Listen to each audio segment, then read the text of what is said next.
Hello guys, welcome to T code. मुझे उम्मीद है कि आप सब लोग आज भी खैरियत से होंगे। तो आज सॉकेट प्रोग्रामिंग की इस थर्ड वीडियो में हम लोग तीन इम्पोर्टेंट टॉपिक्स को कवर करेंगे, जिनका नाम होगा IP address, port and sockets. तो बगैर वक्त ज़ाया किए शुरू करते हैं।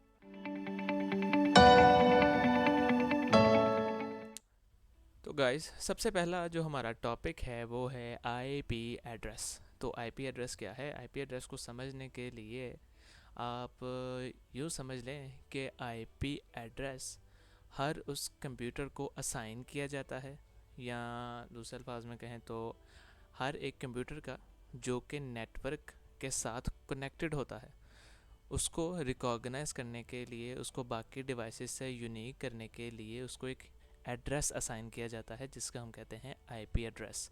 तो मतलब आईपी एड्रेस क्या है कि अगर हम नेटवर्क में, एक कंप्यूटर नेटवर्क में है और उस नेटवर्क में काफ़ी सारे डिवाइसेस हैं, तो हर डिवाइस को एक यूनिक एड्रेस असाइन किया जाएगा। उस एड्रेस के थ्रू हम लोग ये पता करेंगे कि हम लोगों ने कनेक्शन किसके साथ बनाया है, हम लोग डेटा सेंडिंग कर रहे हैं या रिसीविंग कर रहे हैं, तो कौन से एड्रेस या इनडायरेक्टली कौन से कंप्यूटर के साथ हम लोग ये सारी कम्युनिकेशन कर रहे हैं। तो यहाँ मैंने आईपी एड्रेस की डेफिनेशन लिखी है। N IP address is a unique numeric label assigned to each device connected to a computer network that uses the internet protocol for communication। इसके दो मेन पर्पसेस यहाँ पर लिखे हैं। आइडेंटिफाइंग अ डिवाइस, जैसे आप लोगों को इस कनेक्शन में नज़र आ रहा होगा कि यहाँ पर काफ़ी सारे पीसेस कनेक्टेड हैं और हर डिवाइस को एक यूनिक एड्रेस असाइन किया गया है, और ये डिवाइसेस सारी इस केबल के थ्रू आपस में कनेक्टेड हैं। ठीक है, अब एक तो इसका ये मकसद हो गया कि हम आईपी एड्रेस के थ्रू उस पीसी को आइडेंटिफाई करते हैं जो कि एक नेटवर्क में जुड़ा हुआ है। ठीक है, दूसरा क्या है? Routing data. फॉर एग्जांपल हमारे पास ये PC4 है, ठीक है, ये डेटा भेजता है एक कंप्यूटर को। ठीक है, फॉर एग्जांपल PC4 डेटा भेज रहा है PC2 को। अब जब ये डेटा भेजेगा और ये डेटा इस वायर से होता हुआ यहाँ तक पहुँचेगा, फिर यहाँ तक दोबारा मज़ीद ट्रैवलिंग करेगा, तो इस डेटा को कैसे पता चलेगा कि इसने PC2 तक जाना है, PC1 तक जाना है, PC5 तक? तो इस डेटा के अंदर हम लोग जब डेटा भेजते हैं किसी दूसरे कंप्यूटर को, तो हम एड्रेस भी स्पेसिफाई करते हैं कि तुमने किस एड्रेस के ऊपर जाना है। तो ये डेटा डायरेक्ट उसी एड्रेस पर पहुँचेगा। मतलब कि यहाँ से डेटा PC1 की तरफ भी नहीं जाएगा, PC5 की तरफ भी नहीं जाएगा, PC3 की तरफ भी नहीं जाएगा, ना ही 6 की तरफ, बल्कि ये डेटा पैकेट किसकी तरफ जाएगा? PC2 की तरफ। किसके किसके यूज़ से? आईपी एड्रेस के यूज़ से। ठीक है, अब आईपी एड्रेस या एक कंप्यूटर का जो एड्रेस होता है, उसको लिखने के हमारे पास दो फॉर्मेट हैं, या यूँ कहूँ तो आईपी एड्रेस के दो डिफरेंट वर्जन्स हैं। इन दोनों डिफरेंट वर्जन्स को हम लोग यूज़ करते हैं। ठीक है, एक तो है आईपी एड्रेस 4, IPv4 वर्जन 4। ये पुरानी टेक्निक है और सबसे ज़्यादा यूज़ होने वाली टेक्निक यही है। ज़्यादातर हमें जो एड्रेसेस नज़र आते हैं वो IP वर्जन 4 में ही लिखे होते हैं। दूसरा इसमें जो पॉइंट है कि ये 32 बिट एड्रेस स्कीम है। Third point, 4 octets separated by dot, each octet value varies from 0 to 225। अब इन तीन पॉइंट्स का क्या मतलब है? वो ये मतलब है कि हम जो आईपी एड्रेस को लिखते हैं वर्जन 4 के, उसको हम कुछ इस तरह के फॉर्मेट में लिखते हैं। इसके अंदर हमारे पास 4 वैल्यूज़ होती हैं, first, second, third and fourth. Her value को या हर हिस्से को हम कहते हैं ऑक्टेट। एक तो इसमें ये बात होगी कि इसमें 4 ऑक्टेट्स होते हैं, तो 1 2 3 एंड 4 ऑक्टेट्स हो गए हमारे पास। हर ऑक्टेट की वैल्यू 0 से लेकर 225 तक वेरी करती है। ये बात आप लोगों ने जेहन में रख लेनी है। उसके बाद जो बात है कि ये एक 32 बिट एड्रेस स्कीम है, इसका मतलब क्या है कि हर ऑक्टेट को, इसमें से ये जो ऑक्टेट हमें एक नज़र आ रहा है, इसको 8 बिट्स असाइन होती हैं। ठीक है, 8 बिट्स। इन 8 बिट्स के थ्रू हम लोग जो वैल्यू वेरी कर पाते हैं वो 0 से 225 तक है। अब 8 बिट एक ऑक्टेट की हो गई, तो यहाँ पर कितने ऑक्टेट्स हैं? 4 ऑक्टेट्स। तो 4 इंटू 8, ये 32 बिट एड्रेस स्कीम बन जाती है। ठीक है, ये पॉइंट अगर थोड़ा कंफ्यूजिंग भी लगता है तो इट्स ओके, ये कोई आपको बात याद रखने की ज़रूरत नहीं है, ये सिर्फ इसकी इन्फॉर्मेशन है। ठीक है, इसके अंदर जो लास्ट पॉइंट लिखा है, it can address 2 raised to power 32 addresses. तो अगर आप लोग अपने कैलकुलेटर में इसको करके देखें तो IP वर्जन 4 के थ्रू हम लोग जितनी भी वैल्यूज़ 2^32 वैल्यूज़ जो जनरेट करते हैं, उसका मतलब ये है कि हम लोग इतने कंप्यूटर्स को एक नेटवर्क में जोड़ सकते हैं और उनको अलग अलग एड्रेसेस असाइन कर सकते हैं। ठीक है, उसके बाद आता है IP वर्जन 4। IP वर्जन 4 एक नया एड्रेस स्कीम है। IP वर्जन 6 को जो यूज़ करने का मेन मकसद है ना, वो यही है कि IP वर्जन 4 के अंदर हमारे पास जितने एड्रेसेस होते हैं वो कम पड़ने लगे वक्त के साथ साथ। तो उन एड्रेसेस की ज़रूरत को पूरा करने के लिए हमारे पास क्या चीज़ बनी, IP वर्जन 6। ठीक है, ये 128 बिट एड्रेस स्कीम है। इसके अंदर पहले तो एक बात, 8 सेक्शंस होते हैं। हर सेक्शन एक कॉलन के साथ सेपरेट किया जाता है। ये आपको कॉलन नज़र आ रहे होंगे, first section, second, third, fourth, fifth, six, seventh and 8 section हो गए। हर सेक्शन के लिए नंबर ऑफ बिट्स असाइन होते हैं 16।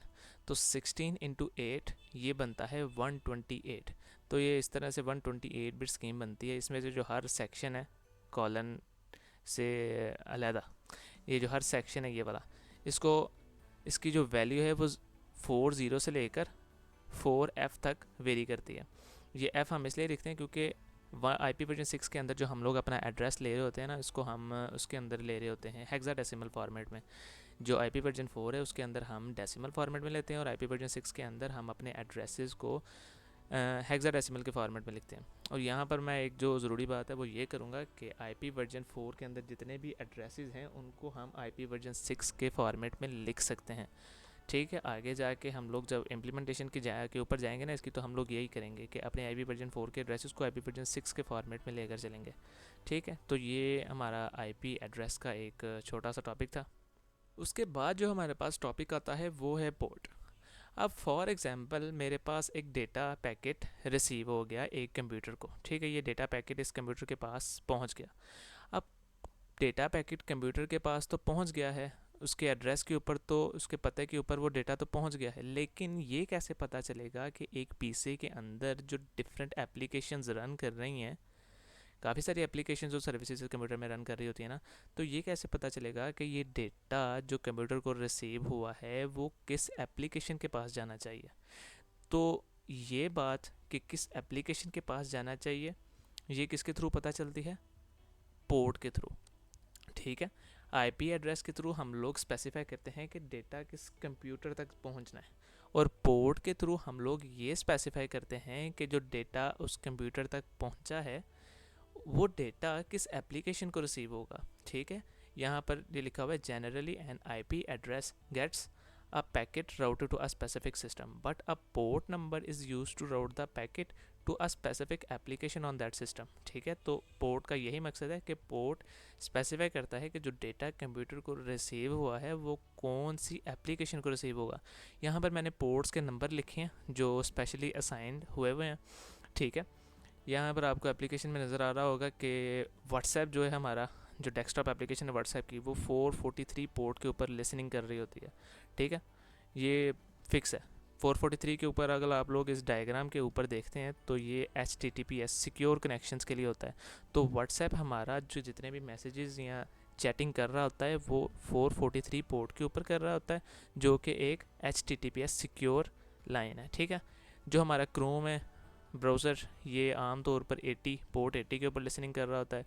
इसके अलावा मैंने एक यहाँ पर एग्जांपल लिखी है, एक सर्विस है वो पोर्ट नंबर 83781 के ऊपर लिसनिंग कर रही है। ठीक है, हमारे पास ये डिफरेंट एप्लीकेशंस हैं। उसके बाद यहाँ पर आपको एक टेबल नज़र आ रहा होगा। इस टेबल के अंदर मैंने कुछ पॉइंट्स, कुछ पोर्ट्स स्पेसिफाई किए हैं जो उस डिफरेंट पर्पसेस के लिए यूज़ होती हैं। जैसे HTTP के लिए 80 पोर्ट, HTTPS के लिए 443 पोर्ट, जो एक और ज़्यादातर यूज़ होने वाली है फाइल ट्रांसफ़र प्रोटोकॉल, उसके लिए 20 और 21 पोर्ट हम उसके ऊपर लिसनिंग कर रहे होते हैं। ठीक है, तो ये हमारा सेकंड टॉपिक था पोर्ट का। उसके बाद जो हमारा टॉपिक आता है सॉकेट का। सॉकेट को आप इस तरह से समझ लें कि सॉकेट एक वर्चुअल एंड पॉइंट है उस डिवाइस का या उस कंप्यूटर का जो किसी दूसरे कंप्यूटर के साथ कनेक्टेड है। ये तो इसकी एक बात हो गई। लेकिन सॉकेट, अगर मैं आपको दूसरे मायने में बताऊं तो सॉकेट कहते किसको हैं कि IP एड्रेस और पोर्ट को मिलाकर जो हमारे पास चीज़ बनती है उसको हम कहते हैं सॉकेट। यहाँ पर मैंने लिखा है कि ऊपर हमने सीखा IP एड्रेस क्या होता है, एक यूनिक नंबर जो PC को स्पेसिफाई करता है, और पोर्ट क्या होता है, कि जो डेटा हमें रिसीव हुआ है एक आईपी एड्रेस के ऊपर, वो डेटा आगे किस एप्लीकेशन को रिसीव होगा। तो अगर हम इन दोनों चीज़ों को, आईपी एड्रेस को और पोर्ट को प्लस कर दें, तो ये क्या चीज़ बन जाती है, सॉकेट। तो सॉकेट क्या है, सॉकेट कुछ भी नहीं है, एक आईपी एड्रेस और एक पोर्ट का कनेक्शन है, उनका सम है, उनको मिलाकर हम लोग सॉकेट करते हैं। और जितनी भी एप्लीकेशंस होती हैं वो सिंगल आईपी एड्रेस या पोर्ट ही स्पेसिफाई नहीं करती, वो आईपी एड्रेस को वो सॉकेट को स्पेसिफाई करती हैं। सॉकेट के थ्रू ही हमें ना सारी चीज़ें पता चल रही होती हैं कि हम लोगों ने करना क्या है, ठीक है। कि हमारे जो जितने भी कनेक्शंस बनने हैं या जितने भी पैकेट्स रिसीव होने हैं वो कौन सी सॉकेट के ऊपर रिसीव होने हैं। जब भी मैं सॉकेट की बात करूँगा तो इसका यही मतलब है कि हम लोग उसमें आईपी एड्रेस भी स्पेसिफाई कर रहे हैं और पोर्ट भी स्पेसिफाई कर रहे हैं, ठीक है। तो ये हमारा लास्ट टॉपिक था, सॉकेट, जिसके थ्रू हम लोग डिफरेंट कंप्यूटर के साथ कम्युनिकेट करते हैं, ठीक है। इसके बाद यहाँ पर एक पॉइंट लिखा हुआ है कि when a socket is created it is associated with a specific protocol, ठीक है। अब जो सॉकेट बनती है, या ये कहें कि सॉकेट्स की दो टाइप हैं, या सॉकेट्स दो तरह के उसके मॉडल्स होते हैं जिनके ऊपर सॉकेट्स काम कर रही होती हैं। एक तो है टीसीपी और एक तो है यूडीपी। इन दोनों टॉपिक्स के ऊपर, टीसीपी और यूडीपी के ऊपर, हम लोग अपनी नेक्स्ट वीडियो में डिटेल के साथ इसके ऊपर बात करेंगे, ठीक है। और आने वाली वीडियोस में हम लोग फिर इसकी इम्प्लीमेंटेशन के ऊपर जाएंगे कि इसको C++ में विंडसॉक के थ्रू इम्प्लीमेंट कैसे करना है और कैसे दूसरे कंप्यूटर्स के साथ कम्युनिकेशन करनी है। मुझे उम्मीद है कि आपको मेरा ये टॉपिक, आज वाला टॉपिक, समझ में आया होगा। अगर आपको मज़ीद कोई क्वेश्चन हैं तो आप मुझसे कमेंट सेक्शन में पूछ सकते हैं, ठीक है। और अगर मैं किसी पॉइंट में गलत हूँ तो आप ज़रूर मुझे कमेंट सेक्शन में मेरे उस पॉइंट को करेक्ट कीजिएगा, ठीक है। आपसे मुलाकात होगी नेक्स्ट वीडियो में, तब तक के लिए अपना ख्याल रखिएगा।